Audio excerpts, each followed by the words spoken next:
अस्सलामुअलैकुम dear students, कैसे हैं आप सब। आज हम जो टॉपिक पढ़ रहे हैं वो है, हमारा यूनिट चल रहा था यूनिट 12 एनवायरमेंटल केमिस्ट्री। हमने एनवायरमेंटल केमिस्ट्री वाला चैप्टर स्टार्ट किया था। उसका जो आज टॉपिक है वो है नाइट्रोजन साइकिल। नाइट्रोजन साइकिल हमने पढ़ना है कि किस तरह से नाइट्रोजन पूरे एनवायरनमेंट में, ठीक है, सर्कुलेट कर रही है, कैसे वो एनवायरनमेंट से लिविंग ऑर्गेनिज़म में और लिविंग ऑर्गेनिज़म से एनवायरनमेंट में जा रही है। तो सबसे पहले एक क्वेश्चन है जो मैं आपसे पूछना चाहूँगा, जो आपके बेसिक्स का क्वेश्चन है, वो ये है कि हमारे एटमॉस्फेयर में नाइट्रोजन कितने % होती है। तो आप में से अगर कोई जवाब देना चाहे तो 78%। जी बिल्कुल ठीक। हमने ये बेसिक्स में पढ़ा हुआ है, ठीक है, कि नाइट्रोजन जो है वो हमारे एटमॉस्फेयर में कितने % है, 78%। लेकिन ये 78% हम यूज़ नहीं कर सकते, ठीक है।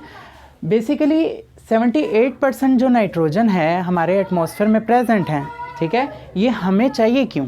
हमें इसलिए चाहिए क्योंकि हमारी बॉडी में जो प्रोटीन्स बनती हैं उनमें नाइट्रोजन एक बेसिक कंपोनेंट है, ठीक है। अब ये नाइट्रोजन ना ही एनिमल्स यूज़ कर सकते हैं ना ही प्लांट्स यूज़ कर सकते हैं, तो फिर ये कैसे हमारे प्रोटीन का हिस्सा बनती है।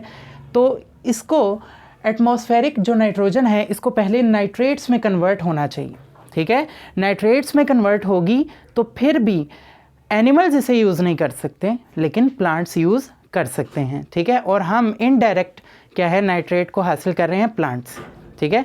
प्लांट्स को हम खा रहे हैं तो हमें जो एटमॉस्फेरिक नाइट्रोजन है वो हमें इनडायरेक्ट तरीके से प्लांट से मिल रही है, ठीक है। तो स्टार्ट करते हैं आज का टॉपिक कि हमारी एटमॉस्फेयर में जो नाइट्रोजन है वो एटमॉस्फेरिक नाइट्रोजन कितने % है, 78% है। इसको नाइट्रेट में कन्वर्ट करने के 3 तरीके हैं हमारे पास। एक है एटमॉस्फेरिक फिक्सेशन, ठीक है, इंडस्ट्रियल फिक्सेशन और बायोलॉजिकल फिक्सेशन। एटमॉस्फेरिक फिक्सेशन क्या है, कैसे एटमॉस्फेयर में कैसे नाइट्रोजन कन्वर्ट हो रही है नाइट्रेट्स में। जब थंडर होता है तो थंडर जो है, लाइटनिंग, उसके ज़रिए क्या है, नाइट्रोजन जो है वो किस में कन्वर्ट हो रही है, नाइट्रेट्स में। पहले नाइट्रोजन ऑक्सीजन से रिएक्ट करती है, ठीक है, फिर रेन वाटर की वजह से क्या होता है, नाइट्रिक एसिड बनता है जो कि सॉइल में जाकर क्या बनाता है, नाइट्रेट्स बनाता है, ठीक है। नेक्स्ट हमारे पास है इंडस्ट्रियल फिक्सेशन। जब हम फ्यूल जलाते हैं इंडस्ट्रीज़ के अंदर तो इंडस्ट्रीज़ में क्या होता है, वहाँ से जब बर्निंग होती है फॉसिल फ्यूल्स की तो उससे हमारे पास क्या बनते हैं, पोल्यूटेंट्स बनते हैं, जिनमें नाइट्रोजन डाइऑक्साइड भी एक कंपोनेंट है। वो हमारे एटमॉस्फेयर का जब हिस्सा बनता है तो वो रेन वाटर के साथ मिलकर क्या है, नाइट्रेट्स बना रहा है नीचे सॉइल में। नेक्स्ट लास्ट है बायोलॉजिकल फिक्सेशन। कुछ ऐसे माइक्रो ऑर्गेनिजम्स हैं जैसे बैक्टीरिया हैं, वो हमारे लिए इस नाइट्रोजन को फिक्स करके देते हैं नाइट्रेट्स में। ये बैक्टीरिया सॉइल्स के अंदर प्रेजेंट होते हैं जो कि वहाँ की एयर में से नाइट्रोजन को किस में कन्वर्ट करते हैं, नाइट्रेट्स में कन्वर्ट करते हैं।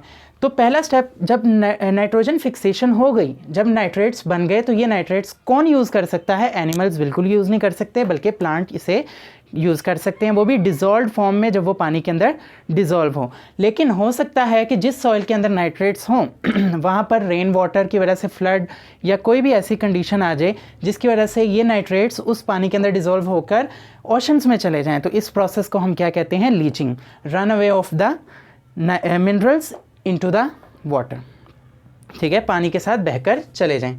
अब ये प्लांट्स जिन्होंने इस नाइट्रेट को यूज़ करके अपने प्रोटीन्स बनाई हैं, उन प्लांट्स को जब एनिमल्स खाएंगे, ठीक है, कौन खाएंगे, एनिमल्स जब उन्हें यूज़ करेंगे तो वो नाइट्रोजन इन एनिमल्स की बॉडी का हिस्सा बन जाएगी। फिर उसके बाद जब एनिमल्स और प्लांट्स दोनों डेड हो जाएंगे, ठीक है, तो डेड होने के बाद इन पर अमोनीफाइंग बैक्टीरिया प्रोसेस करेंगे। ये अमोनीफाइंग बैक्टीरिया कौन सा प्रोसेस करेंगे, अमोनिफिकेशन। इस प्रोसेस में क्या बनता है, डेड ऑर्गेनिक मैटर से अमोनिया बनती है, ठीक है। ये अमोनिया को यूज़ करते हैं नाइट्रीफाइंग बैक्टीरिया। ये नाइट्रीफाइंग बैक्टीरिया क्या करते हैं, इस अमोनिया को कन्वर्ट करते हैं नाइट्रेट्स में दोबारा से, और इस प्रोसेस को हम क्या कहते हैं, नाइट्रिफिकेशन प्रोसेस के ज़रिए वो इसे किस में कन्वर्ट करते हैं, नाइट्रेट्स में। अब ये नाइट्रेट्स जो सॉइल के अंदर हैं और ओशंस के अंदर हैं, ये डीनाइट्रीफाइंग बैक्टीरिया की मदद से किस प्रोसेस में जाते हैं, डीनाइट्रिफिकेशन। और डीनाइट्रिफिकेशन जो है उसमें आपकी जो नाइट्रेट्स हैं वो दोबारा से क्या बना देते हैं, एटमॉस्फेरिक नाइट्रोजन बना देते हैं। ये हमारे पास नाइट्रोजन साइकिल का एक टॉपिक था। अगर आपको इस टॉपिक में कोई भी मसला है तो आप क्वेश्चन कर सकते हैं। तो कोई प्रॉब्लम है आपको इसमें? नहीं है? चलें फिर इसे अच्छे से याद करके आइएगा। Thank you very much.